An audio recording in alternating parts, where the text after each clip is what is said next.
আসসালামু আলাইকুম। Hello guys, আজকে আমি কিছু কথা বলবো। কথাগুলো হলো ডক্টর ইউনূস এবং তারেক জিয়া রহমান সাহেবের বরাবর আগামী 12/2/2026 নির্বাচন উপলক্ষে সকল সরকারি বেসরকারি কার্যক্রম বন্ধ দিয়েছে। ওনাদেরকে অনেক অনেক ধন্যবাদ। তবে কিছু কথা আছে এখানে।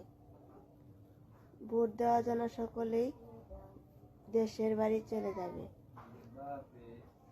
কিন্তু পরিবহন মালিকদের উপলক্ষে বলছি, ওনারা যেন এই বন্ধের ভিতরে 1 টাকার ভাড়া 2 টাকা না হয়, এই উদ্দেশ্যে ডক্টর ইউনূস এবং তারেক জিয়া রহমানের কাছে বিনীত অনুরোধ রইল, এই দিকে যেন লক্ষ্য রাখেন।